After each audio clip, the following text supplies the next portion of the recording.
Olá a todos, estamos de volta com mais uma análise diagnóstica, hidrometeorológica e energética do SIM. E hoje com alguns destaques nos valores aí de energia natural afluente do sul, já que voltou a chover bem, né, Gui? Novamente aqui a gente de home office, né? Muito bom dia. Bom dia, Lu. Bom dia para todo mundo assistindo. Mais uma vez de home office, né? E hoje realmente com alguns destaques aí para a operação e para comportamento das chuvas no Brasil, né? Então vamos lá para o nosso vídeo de hoje. Vamos lá.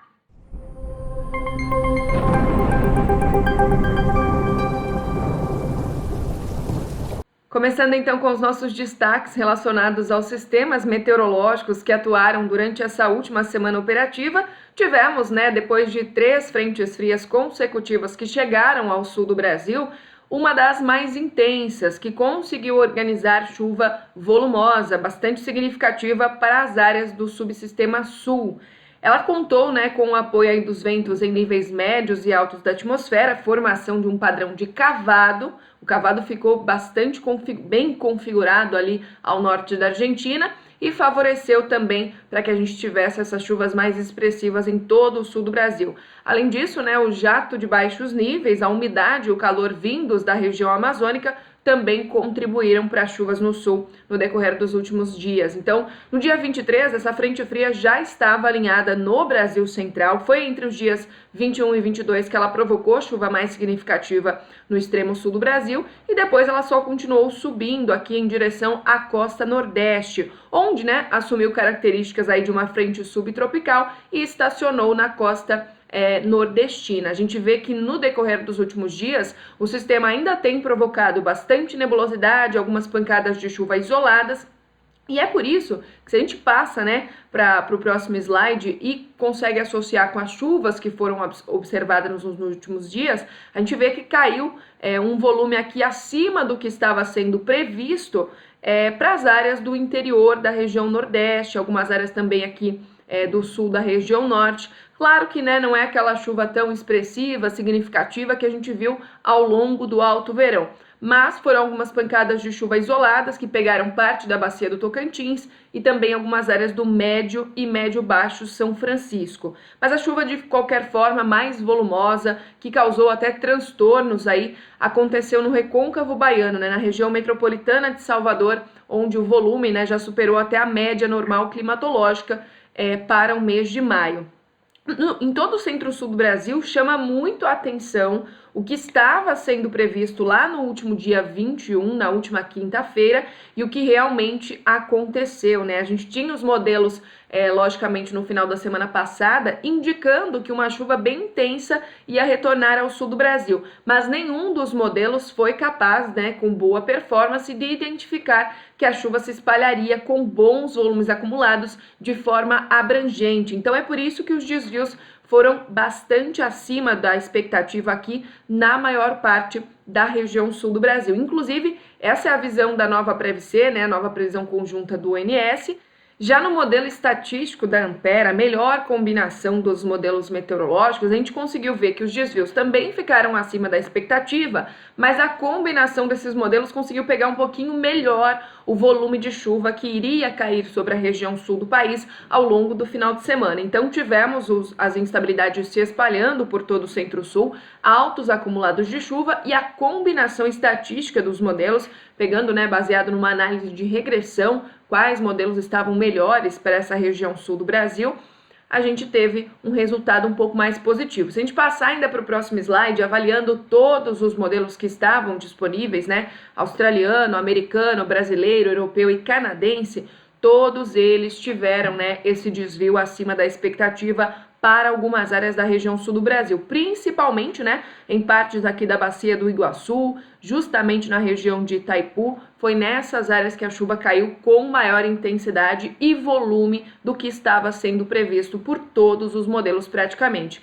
Para explicar um pouquinho esse erro de previsão, inclusive a gente soltou um vídeo, essa semana comentando sobre esses destaques aí da região sul do Brasil. A gente costuma na meteorologia comentar que essa época, essa transição entre a estação de outono e inverno, estações de transição de uma forma geral, são estações de difícil previsibilidade. A gente tem uma barreira de previsibilidade nessa época do ano que acaba limitando os modelos um pouquinho nessa performance na hora de prever. E o volume de chuva já é algo, né, já é uma variável que o modelo não consegue representar da forma mais fidedigna, da forma mais com boa performance. Então, isso tudo geralmente costuma acontecer mesmo durante esses períodos de transição.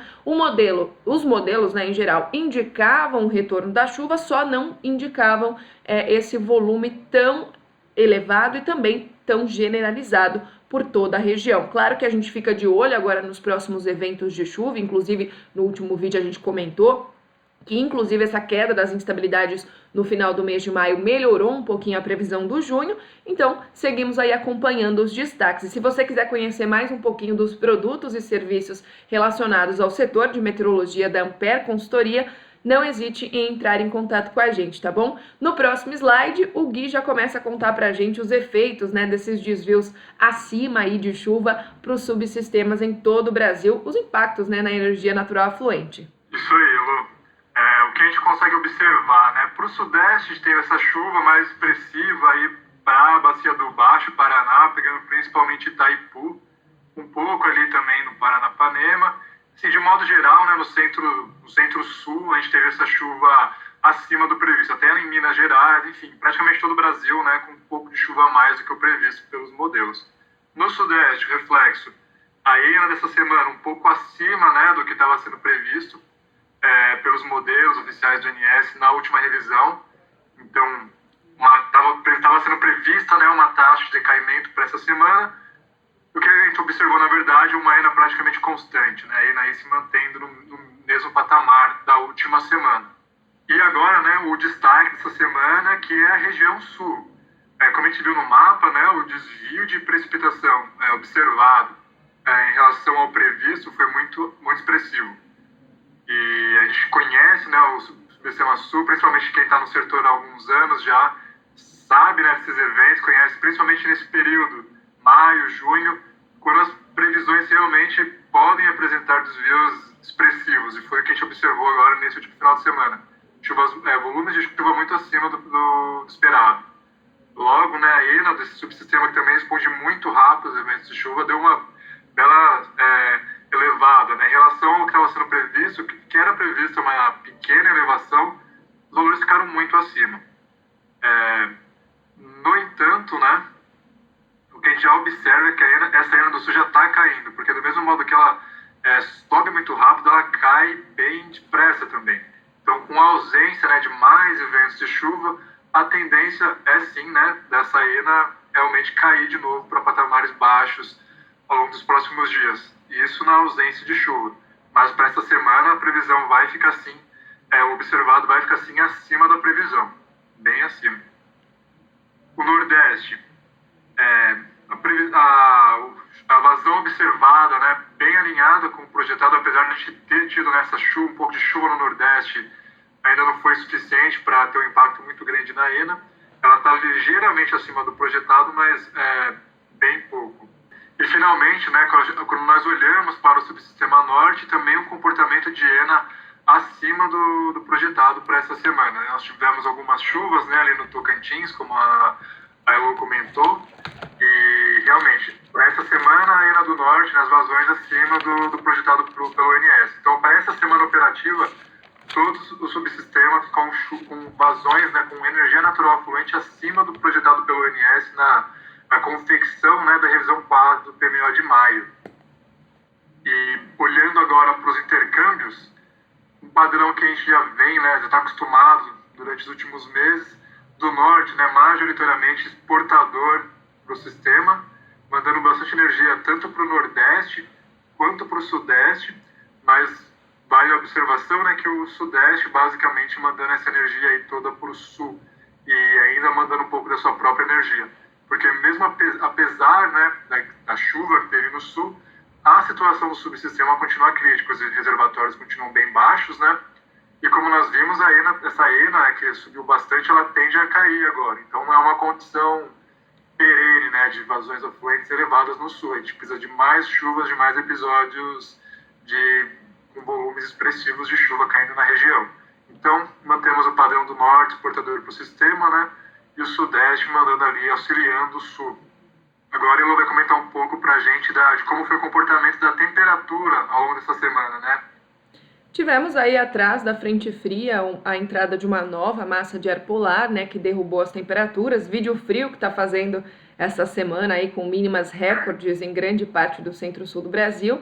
E isso fez com que a gente tivesse, né, as temperaturas, as anomalias de temperatura mínima caindo e das máximas também, principalmente em todo o Brasil central. A gente teve a amplitude dessa massa de ar frio chegando até ali o norte de Minas, sul da Bahia, Tocantins. Então esfriou mesmo e a gente teve uma resposta, né, nesses mapas aí, tanto de temperatura mínima quanto máxima. Se a gente passar para o próximo mapa, a expectativa é de que esse frio ainda continue em algumas áreas do Brasil central. Então a gente vai ter ainda madrugadas bem geladas em áreas de Minas, São Paulo, Goiás, Mato Grosso do Sul, que nos próximos dias, desde o dia 27 de maio até o dia 1º de junho, essas previsões já indicavam, né, o potencial aí para o friozinho continuar em todo o Brasil central. Então essas anomalias que a gente viu tanto de mínima quanto de máxima deve aí fechar o mês abaixo da média para a maior parte do Brasil central. Já na faixa leste nordestina, extremo norte do Brasil, como a gente tem visto, né, acompanhado, as temperaturas ainda ficam dentro da média, dentro da expectativa e até ligeiramente acima para algumas capitais ali como a faixa leste pernambucana, a faixa leste paraibana. Nessas áreas ainda, apesar, né, da chuva, a gente está tendo muita nebulosidade de chuva ali na região, está dentro do esperado para o período. E agora, né, o impacto da temperatura para a gente no setor elétrico, que é mais visível na carga, né, o reflexo da carga do sistema. Apesar de que nos últimos meses, né, o principal componente aí de relevância para a formação da carga é o Covid. Mas se a gente for analisar, né, para essa semana, a gente teve um desvio relativamente grande, né, da carga aí no sudeste. Então a gente observa uma carga bem abaixo. E no sul também, ligeiramente abaixo do projetado. Enquanto para o nordeste e para o norte, a gente tem uma carga ligeiramente acima, né, do projetado pelo INS para essa semana.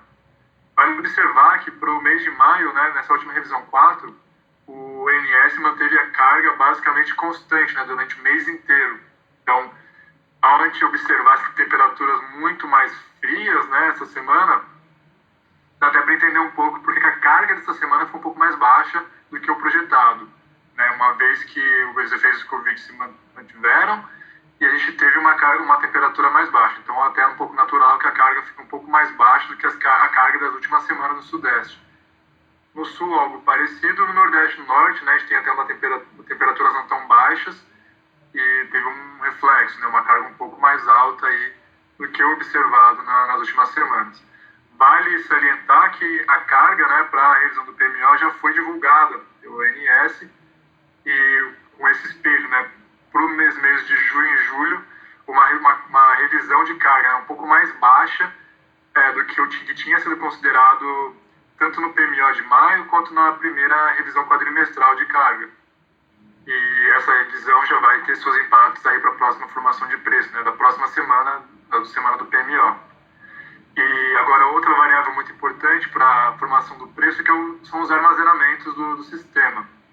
Então a gente pode observar um padrão, né, basicamente todos os subsistemas, com exceção do norte, com uma expectativa de armazenamento acima do projetado pelo ONS na última semana. E isso, né, a gente pode associar muito bem com essas chuvas acima do projetado em basicamente todo o país, principalmente ali no sudeste e no sul, especialmente no sul. Está com um desvio maior aí entre o projetado pelo ONS na última semana e o que a gente está observando, né, projetando até o decorrer do final dessa semana. E o SIM, né, quando ele agrega, né, todos os reservatórios, acaba trazendo essa perspectiva de armazenamentos melhores do que o projetado na última revisão. E é lógico, além da situação hidroenergética, né, vale ressaltar algumas outras condições, né, de operação do sistema que acabam tendo influência na formação do preço, do PLD. Para essa semana, nós tivemos algumas atualizações, né, de informação. Então, no DEC preliminar do New Wave de junho, o INS atualizou os valores que seriam utilizados para intercâmbio dos bipolos de Xingu para o subsistema sudeste. Para junho estava com um valor máximo, né, de 8.000 e foi reduzido para cerca de 6.673. E a FNS também foi ligeiramente reduzida, estava um valor um pouco acima de 1.500 e agora foi trazida, né, para 1.500. Enquanto que para julho, que tem uma componente sazonal de redução muito grande do intercâmbio de Xingu para Sudeste, de 2.500, foi elevado para 8.000. Até agora eu olhei, tem um errozinho aqui na apresentação, está 800, o valor certo é 8.000. Mas, enquanto a FNS também, né, foi reduzida para um valor um pouco abaixo de 2.000. Mas vale salientar, né, que assim como o valor de junho, no PMO de maio, estava com um valor mais alto, pode ser que no PMO de julho esse valor também seja reduzido em função da carga, de como vai estar a condição do sistema. Então, conjunturalmente foi elevado para julho, mas vale a observação aí, porque esses valores podem mudar. Inclusive o valor de junho, né, como se trata de um deck preliminar, pode ser que hoje, ainda durante o PMO, esses valores sejam alterados. E agora, outra informação que veio, né, foi com relação a RPOs do Sistema Nordeste.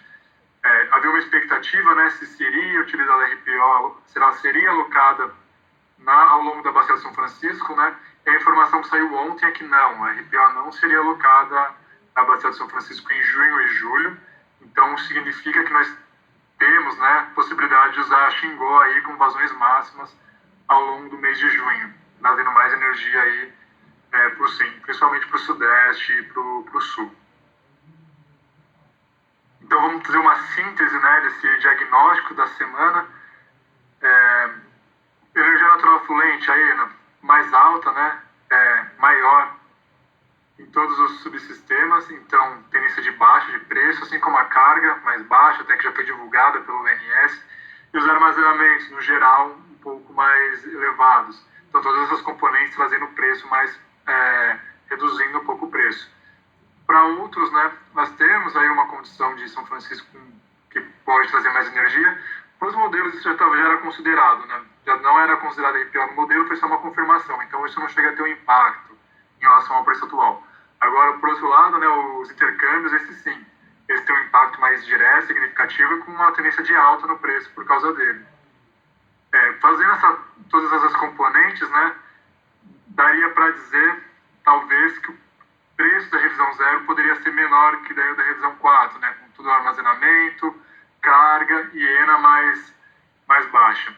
No entanto, né, a gente tem uma componente de intercâmbio que foi significativamente alterada e a gente tem também uma condição de PMO e projeções de chuva para as próximas semanas, né? Então, o prognóstico é muito importante para essa projeção do preço. Então, na verdade, pode confiar aí talvez na expectativa de um preço mais alinhado com a da revisão 4 de maio aí para essa abertura da revisão 0 de junho. Mas lógico, são muitas variáveis atualizadas, não só de diagnóstico, né, que você consegue ter um direcional de preço, as projeções são importantes, então a gente sempre ressalta, né, se tiver alguma dúvida com projeção de preço, quiser saber como a Ampere pode te ajudar, entre em contato conosco, que a gente com certeza tem algum produto que pode se alinhar aí à sua expectativa. Bom, pessoal, essa foi a nossa análise diagnóstica de hoje. Muito obrigada pela atenção de todos vocês. Nós da Ampere Consultoria desejamos, né, a vocês um excelente final de semana, com muito cuidado com a saúde, né? Se possível, fiquem em casa. E até o próximo vídeo diagnóstico, né, Gui? Isso aí, pessoal. Se cuidem, né? Nós estamos ainda em situação de quarentena, pelo menos aqui em São Paulo. E, bem, uma boa tarde para todo mundo e até o próximo vídeo.